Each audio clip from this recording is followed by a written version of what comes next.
On December 8th, 1976, a production crew for the TV series The $6 Million Man was shooting scenes in a funhouse that was part of a Long Beach amusement park known as the Pike. The particular funhouse where the crew was filming was named the Laugh in the Dark and was meant to be a dark attraction similar to something like Disney's Haunted Mansion. Among the many set pieces of the funhouse, there was a prop gallows, and from it hung a mannequin. A few members of the $1 Million Man crew found the mannequin interesting and sort of began poking at it. Soon, one of the men decided he wanted to get a closer look and went to move the figure. But as soon as it was moved, one of its arms fell off. Now, at first, the crew believed that the mannequin was either made of wax or paper mache.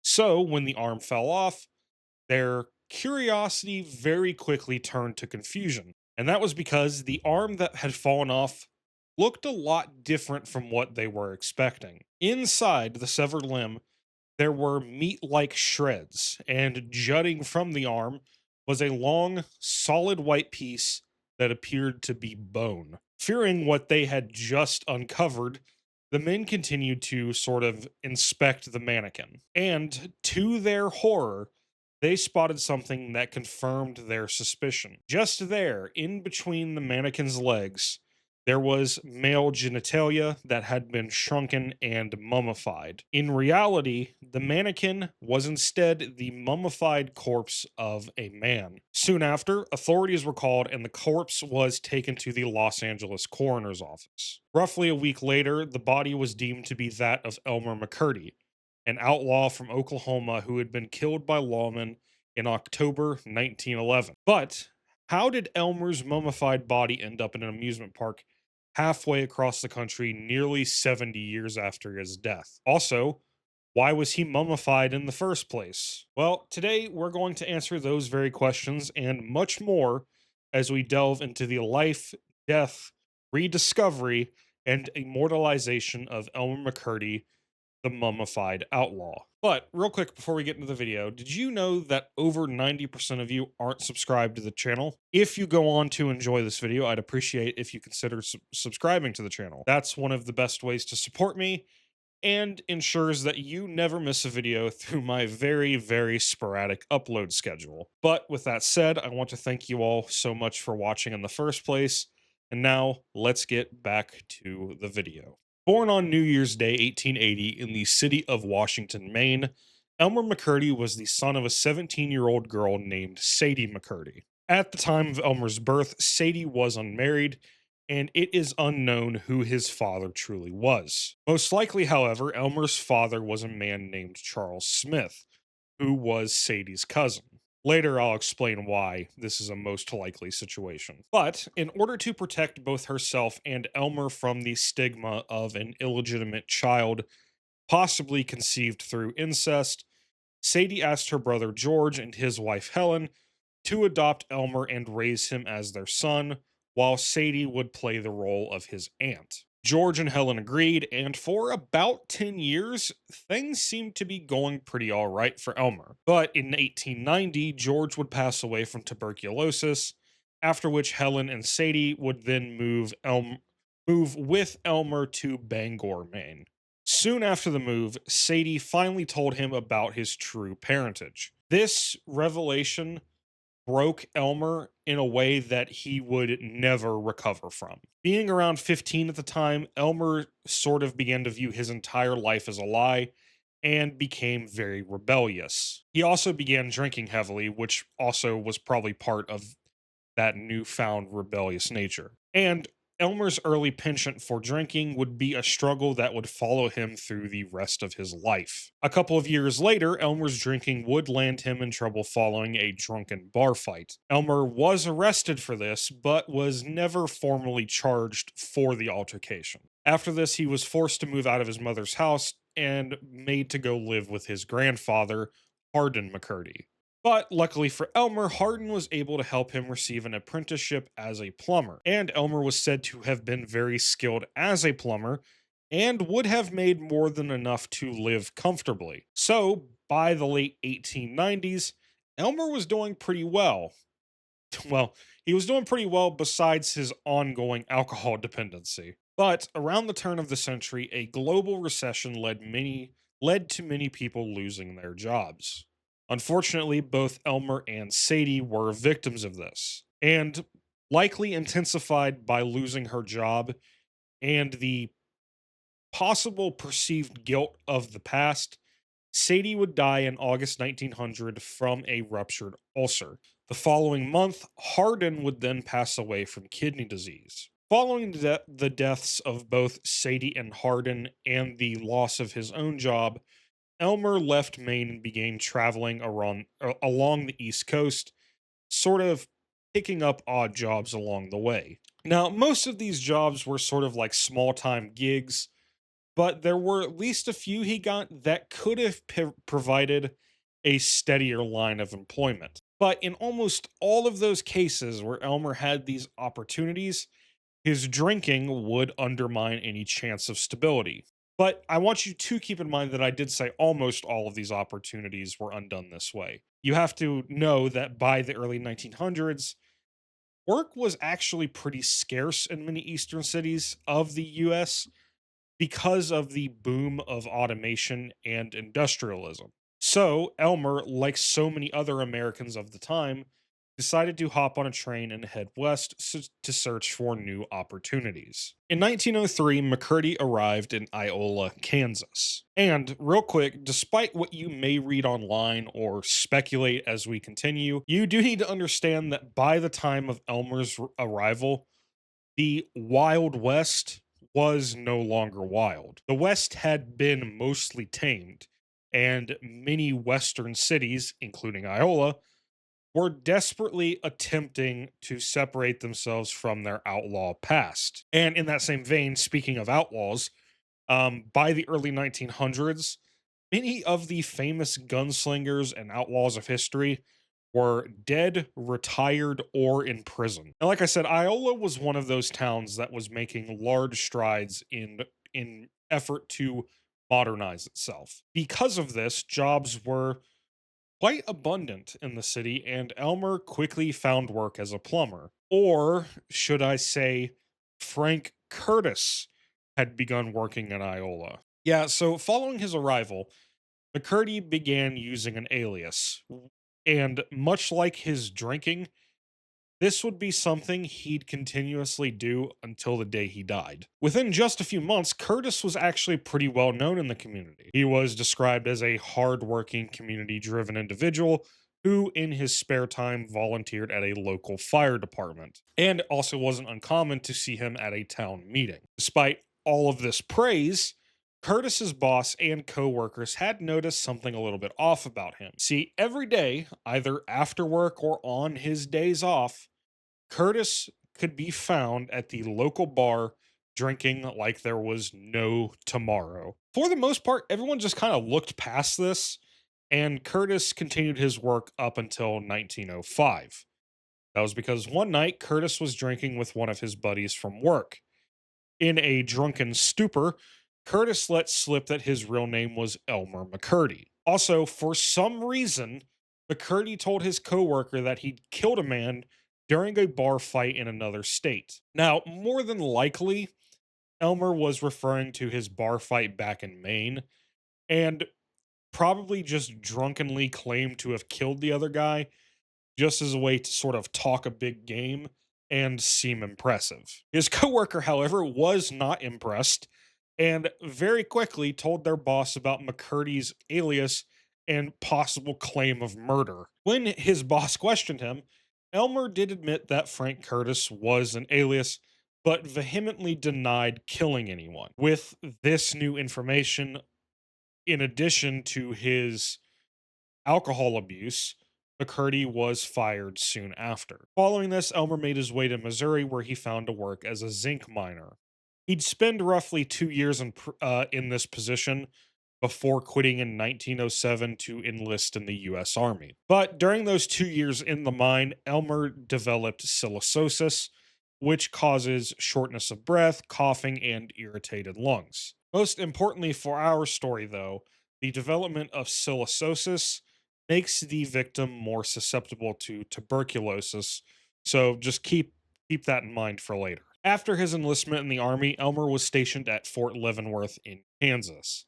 Within just a few months, Elmer was trained in demolitions and became familiar with the use of nitroglycerin.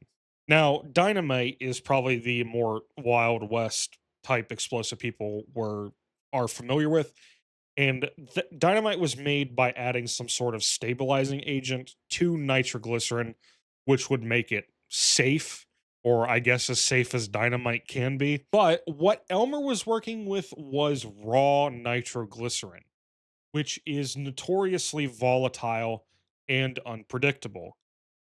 That too will be very important for later events. Now, during the remainder of his service, Elmer served in a machine gun troop before being honorably discharged in November 1910. Throughout his 3 year tenure in the Army, not much is really known about what Elmer was up to, but it seems like he mostly just kept a low profile and did his job well. While no one can say for sure, his discharge was likely just the result of the Army not requiring his service and deciding not to renew his contract. With Elmer once again directionless and unemployed, it does seem like he may have started to get desperate. Following his discharge, Elmer met up with an old military buddy named Walter Scolary in St. Joseph, Kansas. On the night of November 10th, 1910, Elmer and Walter were stopped by police because the pair, quote, looked like drifters. While the authorities questioned the two, they were drawn to the large bag Elmer was carrying. When that bag was searched, the police found chisels, saws, gunpowder, and funnels. Since the items obviously alluded to a planned robbery, and since neither of the men could explain why they had any of these items, Elmer and Walter were arrested for conspiracy to commit a robbery. Even though back in Maine, Elmer had never been charged for that bar fight, he had still been arrested, which means he did have a criminal record. And because of this, that made him a repeat criminal, meaning he could now be facing felony charges for this arrest. During his arraignment, Elmer claimed that the materials were part of an invention he and Walter were planning to get patented.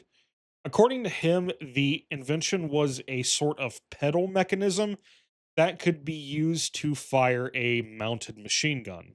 Obviously, because why would they? The judge didn't buy the story, so Elmer was indicted for the crime and a trial was set for January 1911.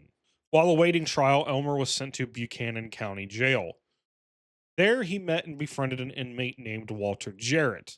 Unlike McCurdy, Jarrett was a career criminal who had been convicted multiple times for robbery. One of these robberies even resulted in Jarrett serving time in the Missouri State Penitentiary. Now, Jarrett's affinity for robberies and crime in general stemmed from his own desire to be an outlaw. He fantasized about robbing trains and being a legend of the West, even though, as I said earlier, the age of outlaws was over. Now, when the two met in jail, Jarrett happened to only be serving a light sentence for public intoxication and was set to be released before Elmer's trial. But before his release, Jarrett told Elmer that he'd be going back to his brother's cabin in Oklahoma.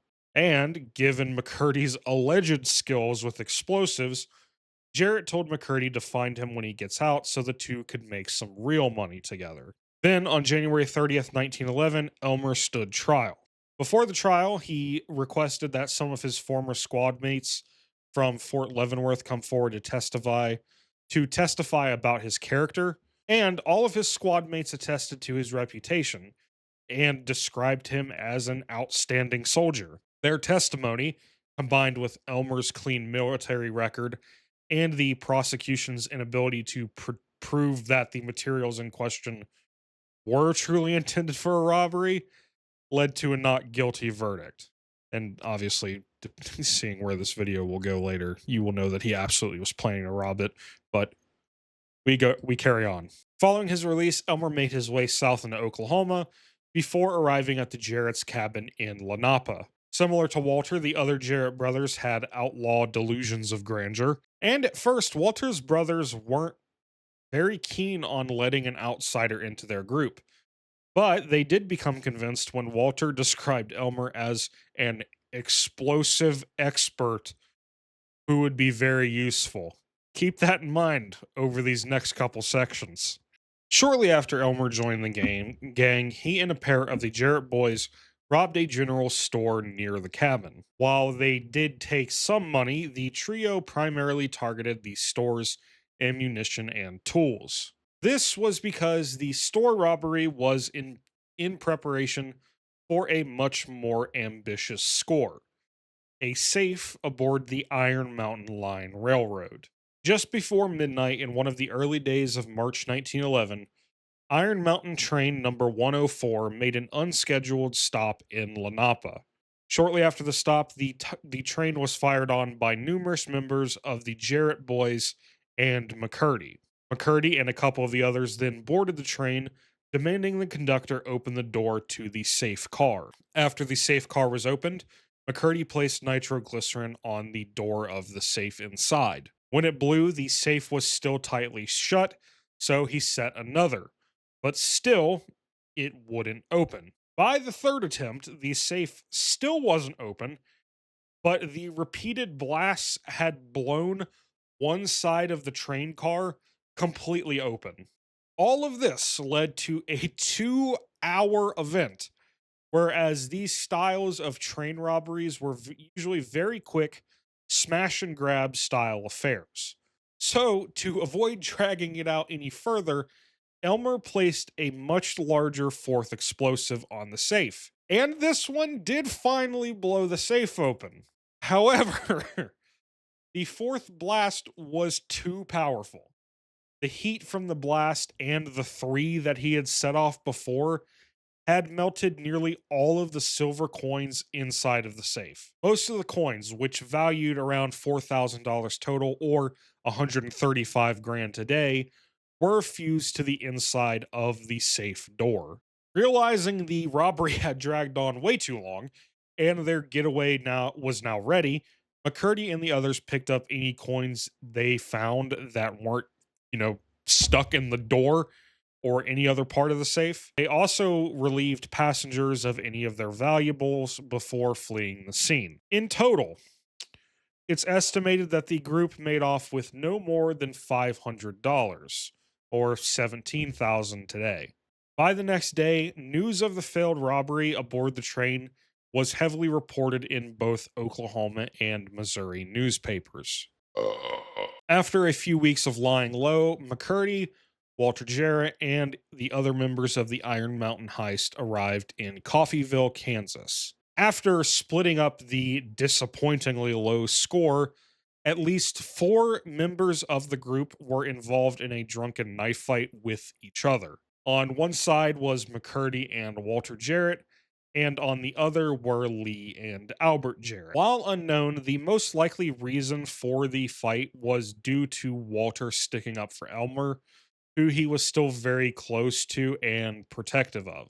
And more than likely, he was sticking up for Elmer when his brothers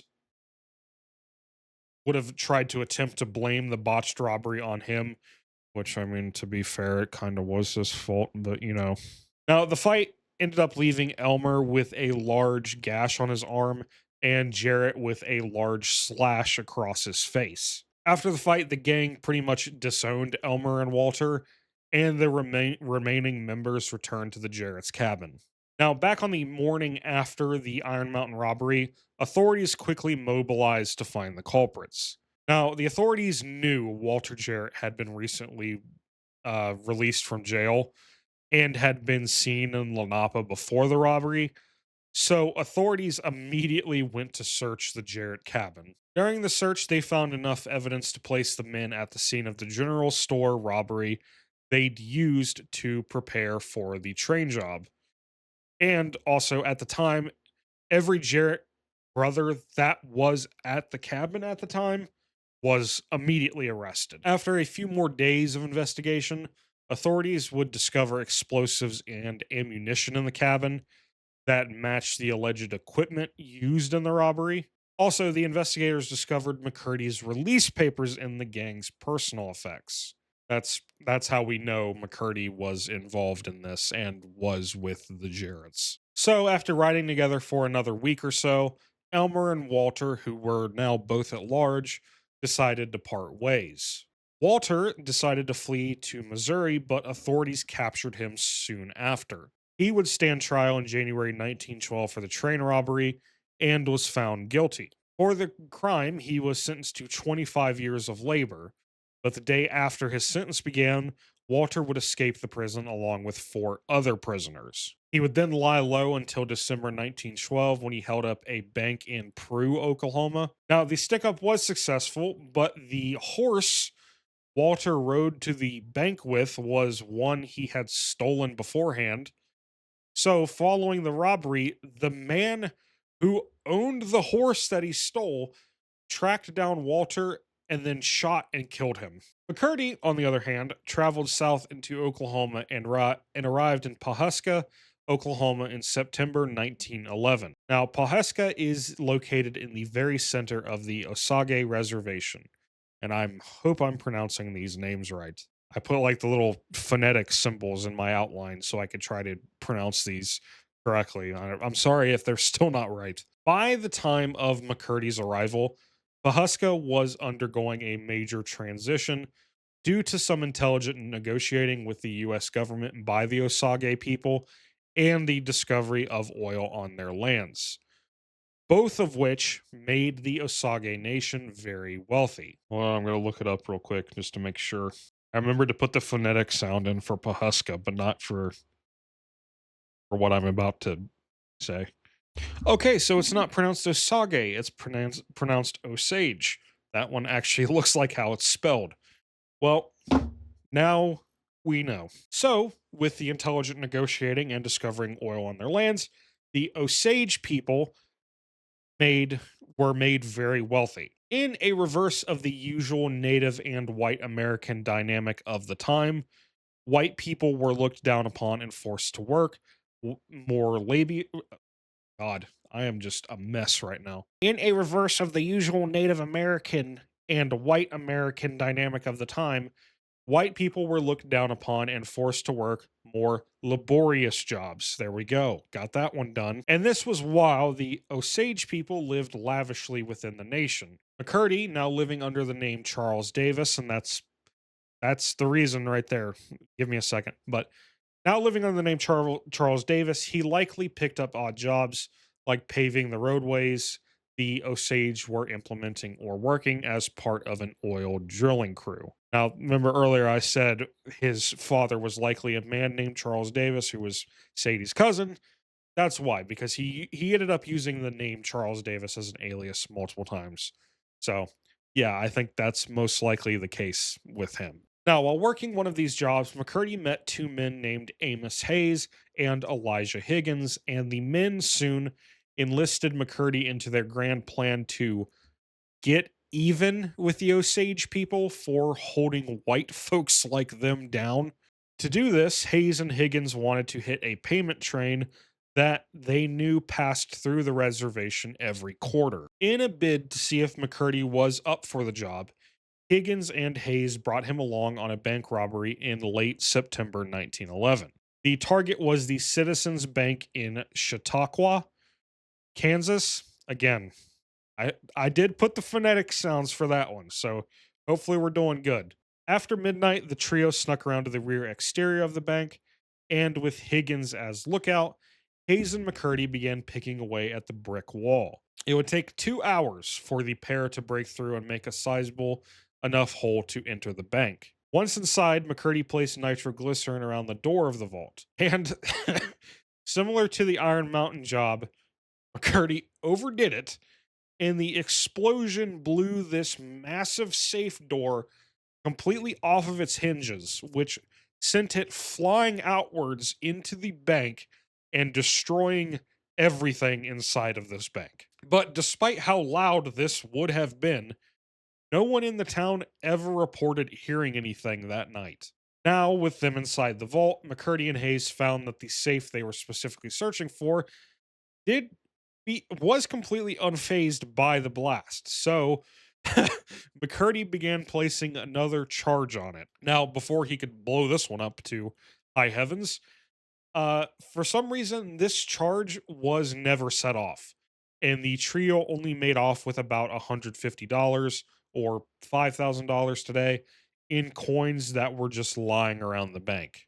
After riding along the Kansas Oklahoma border for a few hours, the men then split up, and Hayes told McCurdy to head to Bartlesville, Oklahoma, to find the ranch of a man named Charles Rivard. Rivard, who was half Canadian and half Osage, was a member of one of the Osage's most prominent families. Despite the wealth that came with such a position, Rivard was known to be very humble and cared more about his ranch than an eccentric lifestyle. Now, he was also known to have a particular soft spot for transients and drifters.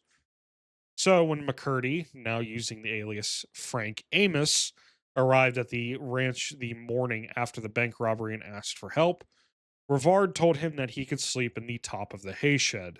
Then, in early October 1911, Osage newspapers were reporting on the upcoming payment train, which was said to be carrying about $400,000 or $14 million today in cash. Now, this was double the usual amount this payment train was carrying because there had been delays on some royalty payments from the previous quarter.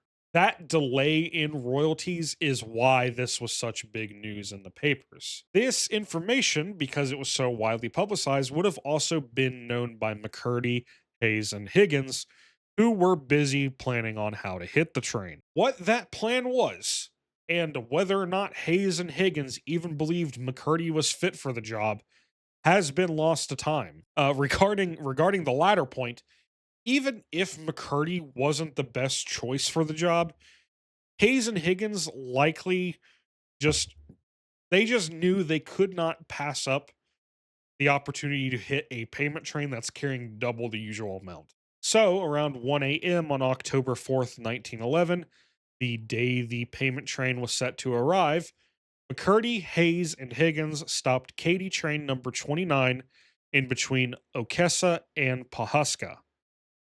Once it stopped, the three men entered the train and ordered the passenger cars to be uncoupled from the rest of the train.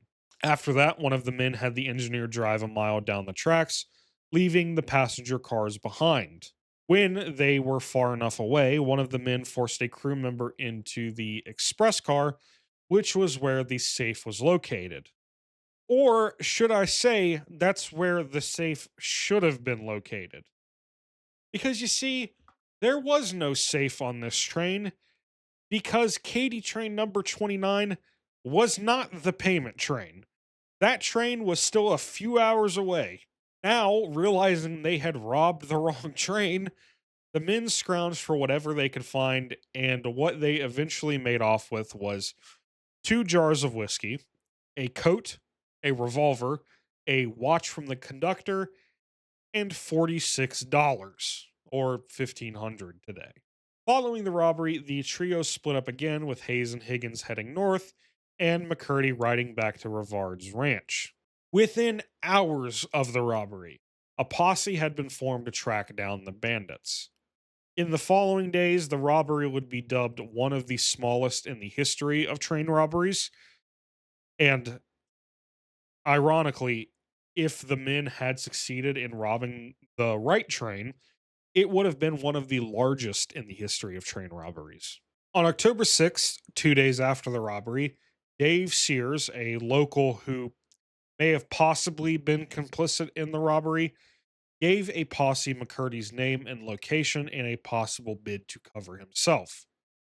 Afterward, a $2,000 or $70,000 today reward was offered for the capture of McCurdy alive. That capture of him alive will be important much later, but just keep that in mind. There's a lot of things to keep in mind with this story, I'm realizing. Back at the Rivard Ranch, McCurdy spent the days following the robbery heavily drinking from a jug of whiskey, which, according to a few accounts, he'd drunkenly exclaimed he'd stolen from the train that everyone was talking about.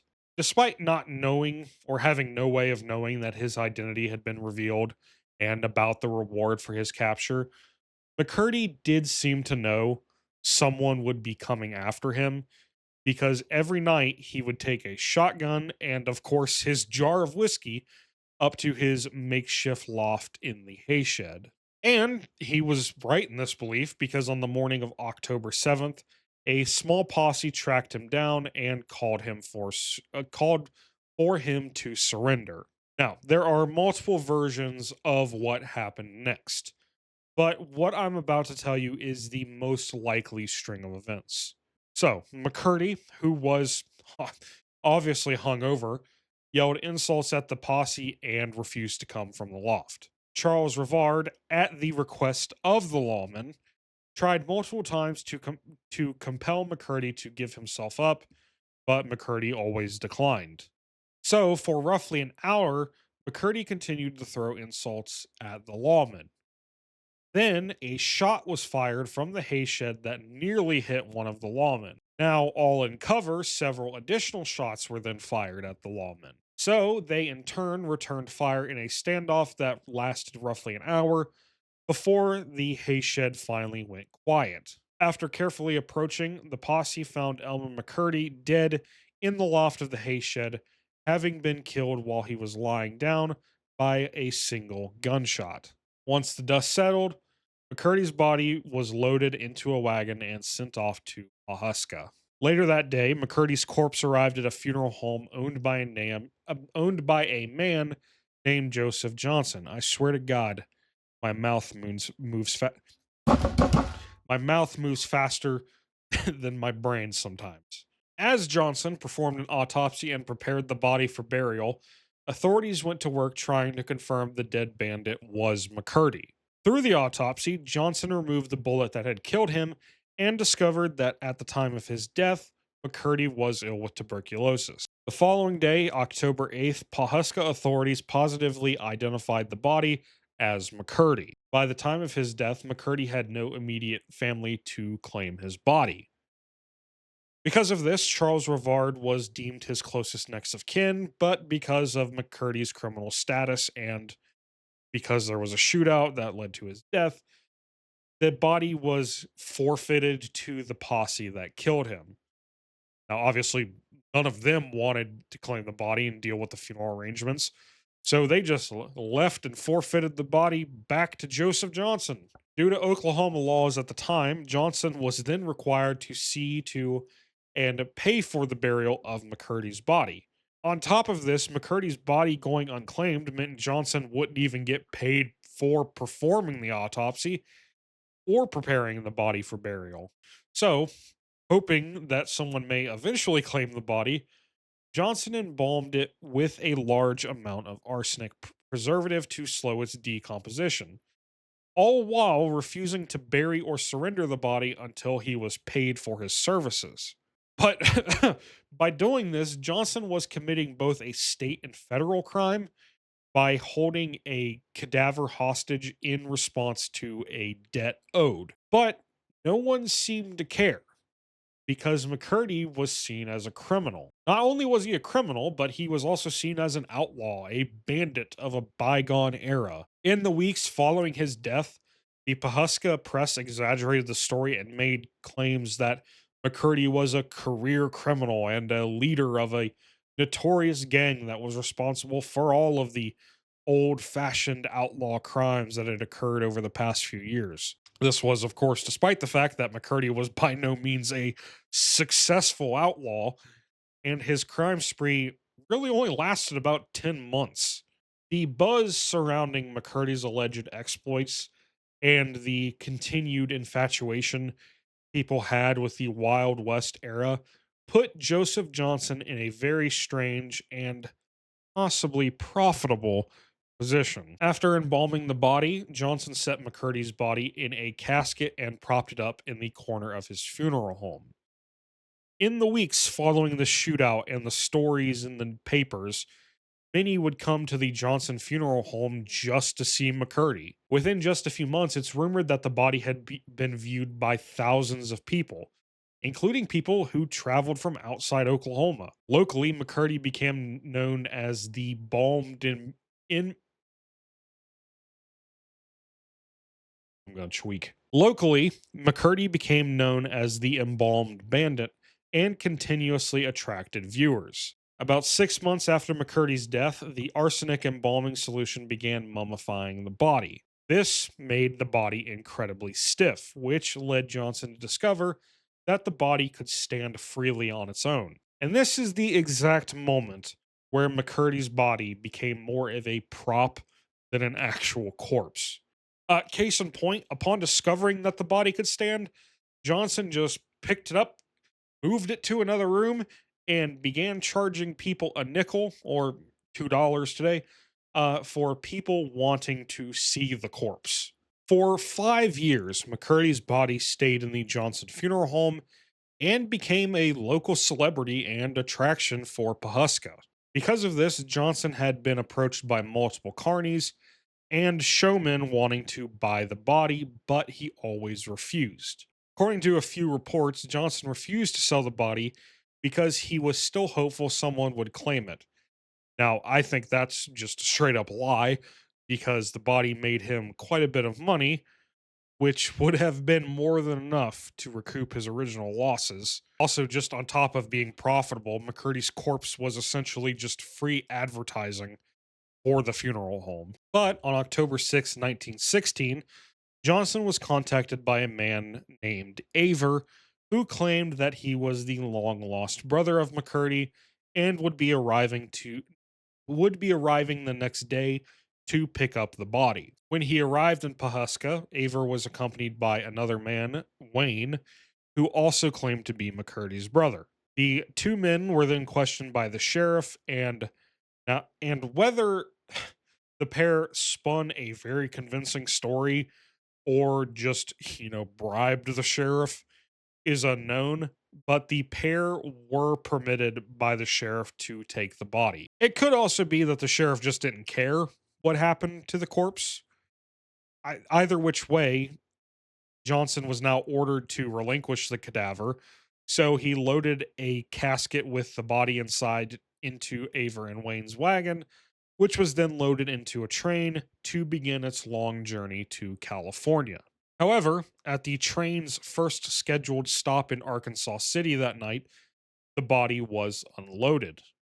The next morning, Aver and Wayne, whose real names were James and Charles Patterson, left Arkansas City along with their traveling carnival, the Great Patterson Carnival Show, en route to Texas with a brand new attraction in tow. Being in proximity to Oklahoma, the Patterson brothers had been scheming to steal the body from Pahuska, or I guess negotiate their way into having the body.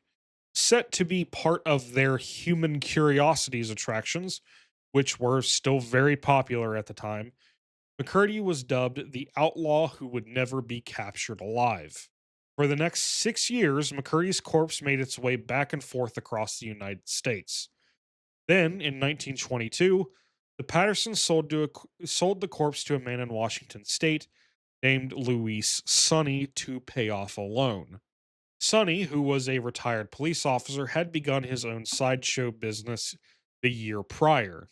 Using $5,000 or $90,000 today, he'd been rewarded for capturing a criminal.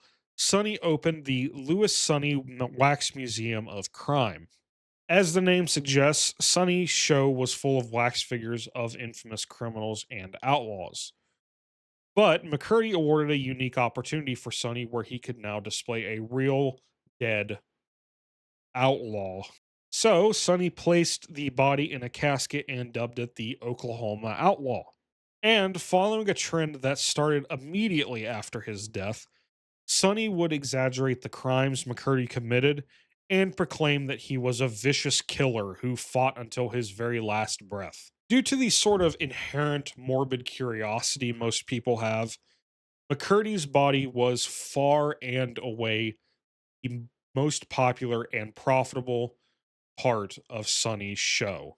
The sideshow traveled up and down the West Coast for a few years before Sonny eventually formed a permanent museum in Los Angeles, California. By 1927 and 28, the allure surrounding McCurdy had somewhat faded, and he spent most of those years in the storage room of the museum. Then, in March 1928, the Transcontinental Foot Race began in Los Angeles. The foot race was set to travel along the newly finished Route 66, where it would start in Los Angeles and end in New York City. Now, the race was operated by Charles Pyle, who was a sports promoter and a flim flam man of his own right. The foot race was also supposed to have a designated stop in certain cities along the path, and a sideshow was partnered with the race and would travel ahead and set up in those designated cities to serve as sort of like the spot for runners and spectators to spend their downtime when the race isn't going on. This sideshow, however, wasn't like one brand. This wasn't one particular sideshow.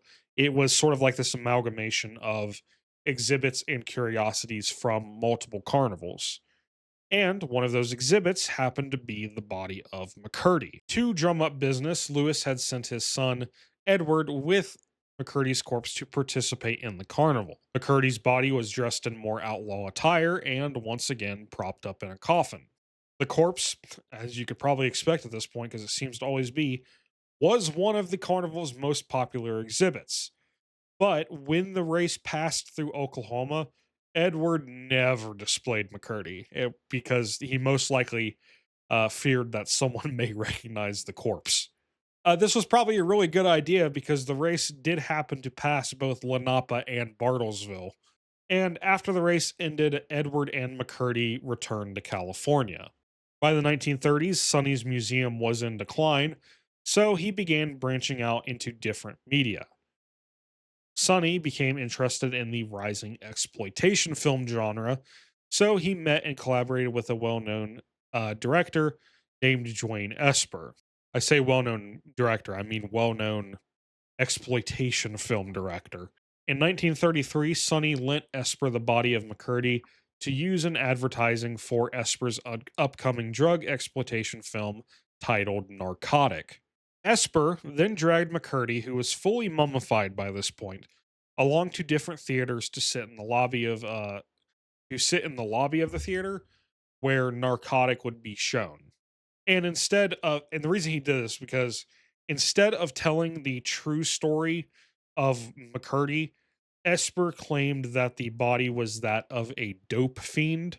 In 1949, following Louis Sonny's death, his other son, Dan Sonny, was officially the owner of the corpse.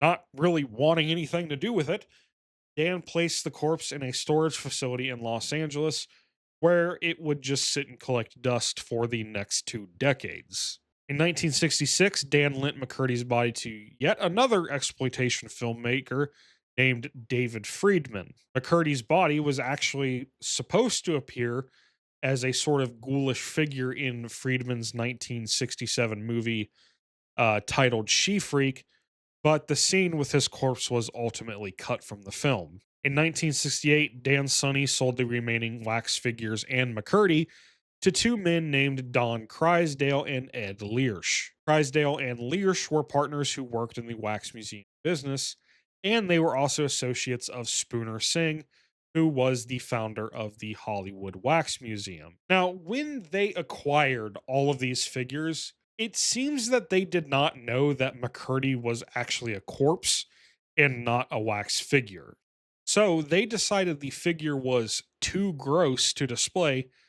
So McCurdy's corpse was placed in storage at Singh's museum, while Crysdale and Learsh traveled to Mount Rushmore to set up a temporary museum in 1970. After his rediscovery, it would be reported that McCurdy was part of the Rushmore exhibit and had sort of been damaged by heavy winds there.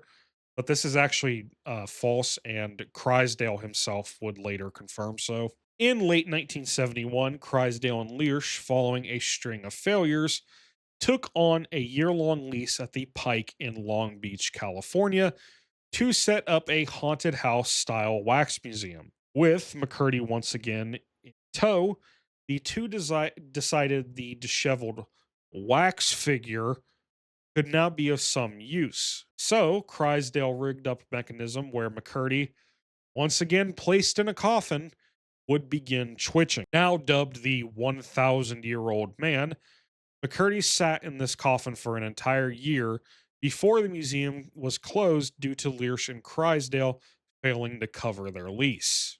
Following this, the company that owned the Pike confiscated the entirety of the museum, including McCurdy. A year later, the Pike decided to revamp their Laugh in the Dark attraction and decided to use their brand new spooky mannequin for the attraction. The figure was spray painted a bright fluorescent red and hung from a prop gallows. Also, a light was installed that would shine on the body when people passed by. Then, a few years later, on December 8th, 1976, a film crew would discover that the mannequin was really a mummified corpse, which brings us all the way back to the beginning of the video. As soon as the body was retrieved, it was sent to the Los Angeles coroner's office. There, an autopsy was performed by Dr. Joseph Choi. The first thing Choi noted was that the body was entirely mummified and that the facial structure pointed to someone of the Caucasian race. Next, he noted the layers of fluorescent paint on the body and the noose around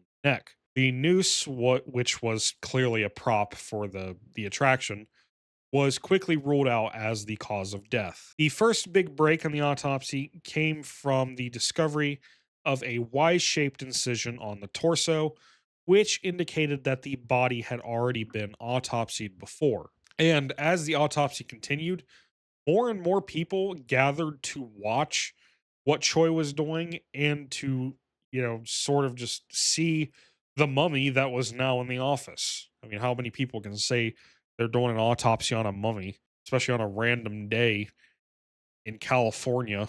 Choi then noticed a hole on the right side of the chest and believed that while it could be a gunshot wound, it was more than likely a hole made for a chest tube for someone suffering tuberculosis. Choi called for an x ray to get a clearer look at the lungs to discern the possibility of tuberculosis or a possible bullet.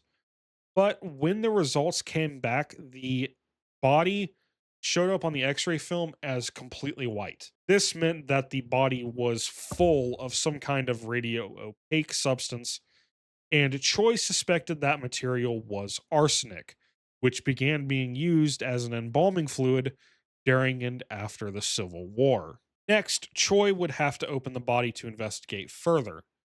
But due to mummification, the body, while shrunken and very light, was extremely solid and hard. So instead of a knife, Choi would have to use a handheld saw to open the body. Inside, Choi found that all of the organs had been perfectly mummified, and the bone structure placed the age of death somewhere around 40. He also noticed a depression in the lung and liver, which did actually look consistent with a gunshot wound. Then, Choi would finally found the remnants of what is known as a gas copper check, or sorry, a copper gas check. A gas check was this sort of device that was used primarily in firearms that used non-jacketed lead ammunition, and it was made to prevent the buildup of lead in a gun's barrel. This narrowed the time of death even further since the gas check was invented in 1905, then discontinued in 1940, meaning this individual could not have been killed before 1905, but had to have been killed before 1940. Now, the fragment that Choi found was embedded in the hip bone of the body. But where it was located in the hip bone made a clear line that Choi could track through the body where the bullet traveled. So this means the bullet entered the body through the upper right chest, passed through the lungs and liver before the bullet became lodged in the hip. There was no exit wound on the body, which suggested whoever had done the initial autopsy had removed the bullet, but failed to remove the gas check. Also, the trajectory of the bullet indicates the victim was either shot directly from overhead, or while they were laying in a prone position. But the biggest reveal came from the mouth of the body itself, because inside, Dr. Choi found a corroded 1924 penny and several carnival ticket stubs from both the Pike and Louis Sonny's Museum of Wax. So, while detectives began looking for Sonny, medical examiners announced the discovery of the mummy and officially listed the cause of death as a gunshot wound.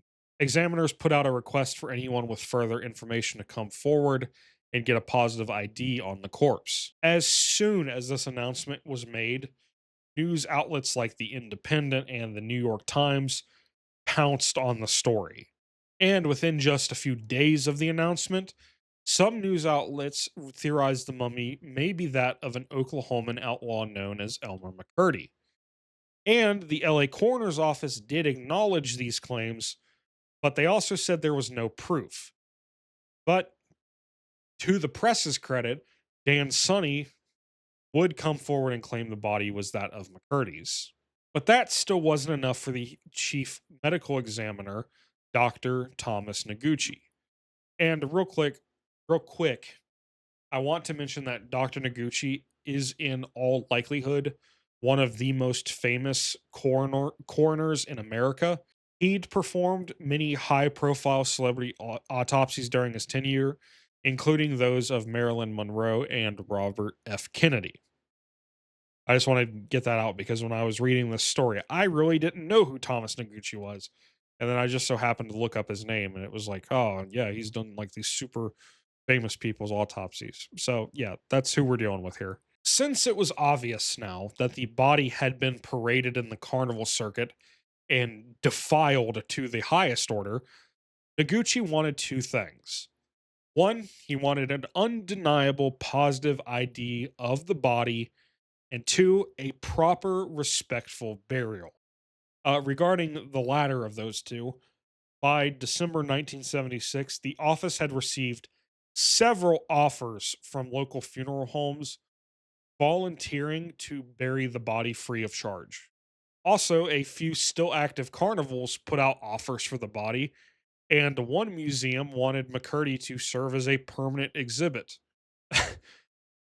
Also, the parent company of the Pike requested the body back since the Laugh in the Dark had surged in popularity following the discovery of the body. Now, Noguchi was able to block all these claims and requests by invoking a law that a cadaver cannot be considered property. Noguchi was also aware of the correlations between the mummy and McCurdy. The problem was proving that they were one and the same. One of the largest issues was that Joseph Johnson had never completed a death certificate for McCurdy. Then, after that, the body fell into one of the most untrustworthy fields of people, which is carnies and showmen. McCurdy's penchant for using aliases also made it difficult to pin him down. All that was really known was that a man known by many names, one being Elmer McCurdy, was killed in 1911 in Oklahoma and then just disappeared. This is why Noguchi dismissed Dan Sonny's claims, since his father Luis was a carny himself and very well could have just made up the fact that he had the body of an outlaw.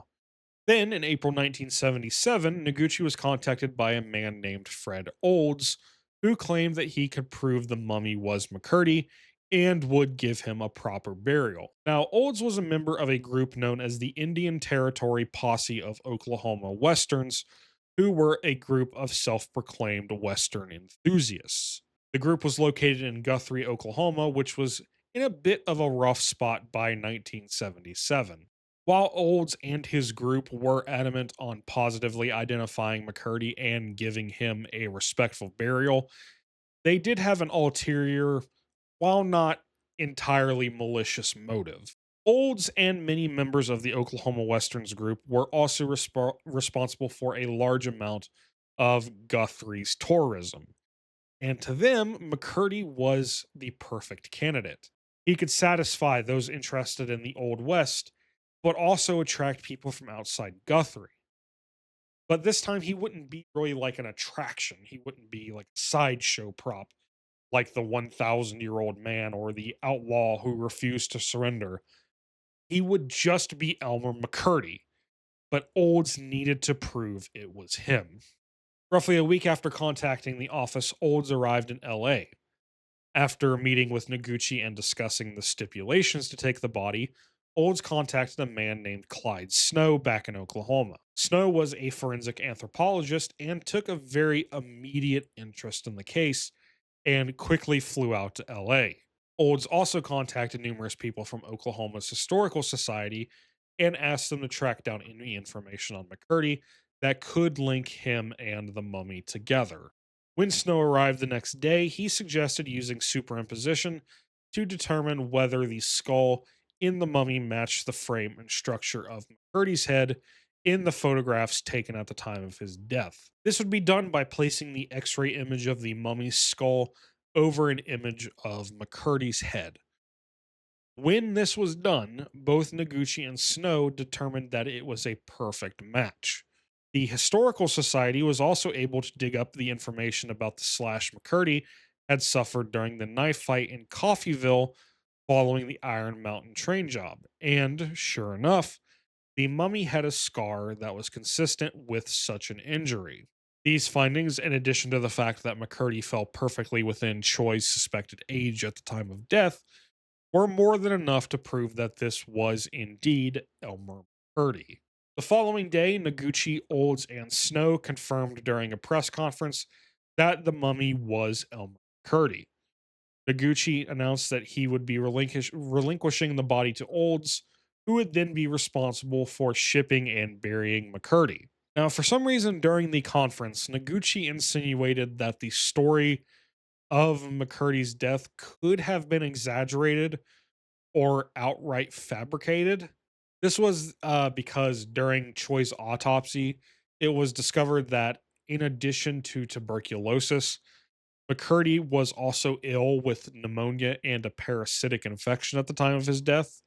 Noguchi argued that all of this would have made McCurdy's involvement in the train robbery near impossible, and it was far more likely to him that McCurdy had been murdered by the posse who tracked him down. But Noguchi's theory fails to answer why the posse would kill McCurdy when there was a reward for his capture alive. He also theorized that McCurdy was shot while on his back by someone standing over him, which could explain the trajectory of the bullet, but this goes against eyewitness testimony and the testimony of the posse, who confirmed that McCurdy was situated at the top of the hay shed and then shot by a member of the posse from below. Whatever the case may be, McCurdy's body arrived in Guthrie on the morning of April 21st, 1977. Soon after the body's arrival, Olds announced there would be a funeral service and procession for McCurdy the next day. The people of Guthrie asked if the funeral would be open casket so they could see the body of the now famous outlaw. But in a pretty uncharacteristic display, Olds quickly and sternly shot down any ideas of an open casket. Now, if rumor is to be believed, this was because when McCurdy's body arrived in Guthrie, Olds and the men responsible for his burial discovered that McCurdy's lower jaw was missing. Like I said, that's if rumors are to be believed. On the day of the funeral, it was estimated that 300 people were in attendance. The funeral had been stylized to mirror an Old West type of funeral, where members of the procession rode on horseback, sat in horse-drawn carriages, or simply walked. McCurdy's casket was placed in the back of a glass hearse carriage. Eventually, the procession arrived at the Summit View Cemetery, and following the sermon of the attending priest, McCurdy was lowered into his grave located next to the grave of famed outlaw Bill Doolin. Once the service ended, a cement truck poured a few feet of concrete into the open grave to ensure McCurdy's days of being paraded and desecrated were over. So, 66 years after his death, Elmer McCurdy was finally put to rest, and whether he ever wanted to be or not, he was now an integral piece of outlaw and American history. And with that, we've reached the end of our coverage of Elmer McCurdy. And I feel like I say this every video, but this one ended up being a lot longer than I expected. But I do want to say that was for a pretty good reason.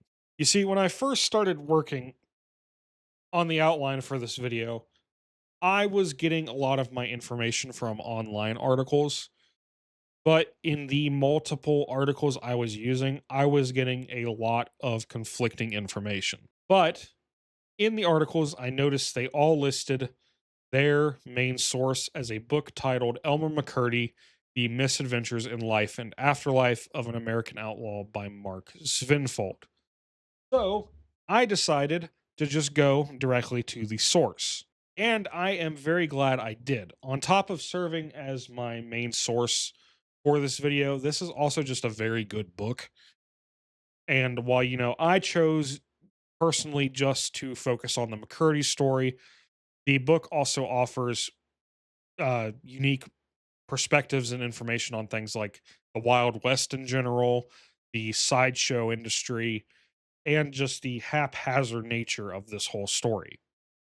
So, if you are interested in this story and want more information, including stuff like those things I just mentioned, I really couldn't recommend this book enough. I used it throughout the entire video. You might be able to see that, but I have like marks in here of like all the notes I took. I took so many notes on this book, and it really didn't feel like a job. I mean, this was actually just a really enjoyable book to read.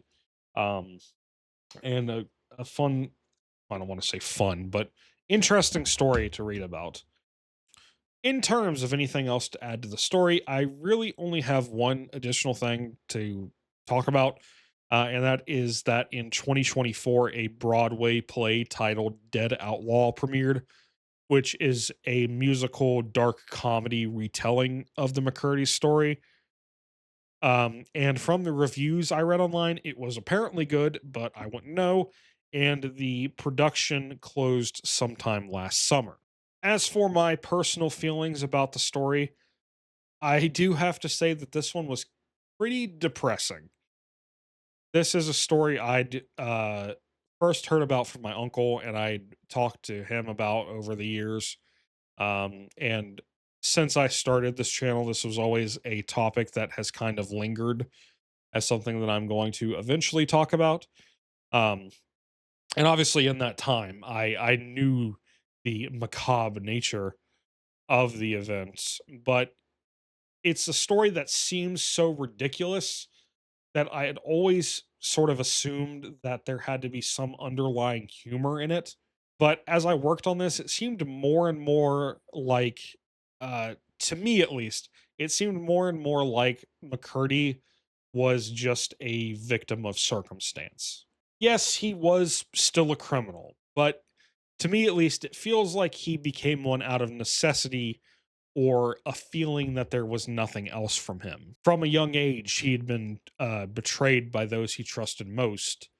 So, in response, he turned to alcohol, which would become his undoing throughout most of his life. Every time he'd have something good going, he'd either get cut down by his drinking or by some off event. By the time it got to the point that even the army didn't want him, it seems kind of like he just gave up. I also think that by the last year of his life, he was probably well aware that he was dying, which also made it so he had nothing left to lose. And in my, once again, this is all in my opinion, but I think that's also why he chose to go out shooting, so he could at least die on his own terms. Or, I could just be wrong and maybe he was just an idiot. As for what's coming next, I have no idea. I finished the outline earlier this week. I'm recording it obviously now. And I have a few ideas on what I'm going to cover next, but nothing really set in stone. I sort of just took the rest of this week off because I finished the outline and there was nothing I could really do until this weekend. Um, I'm recording this on a Saturday, so that's why I say weekend. But yeah, I sort of just took the rest of this week off because I was just like, I got this finished. So I just needed some time to breathe. But now I'm like, I'm in my work mood again. So I need something to work on again. The problem is I have so many things that I could possibly work on that's overwhelming me, but I'll figure it out. And as you know, always, I'll keep you all updated and well, I like to keep what the topic's going to be sort of secretive until like the day before I post it. Um, so who knows? Who knows what I'll get up to? But I feel like I always say this too, but hopefully it won't take as long. But it'll be done when it's done. Um, but with all that said, I want to thank you all once again for watching and for your continued support and patience. And as always, I hope to see you all again soon.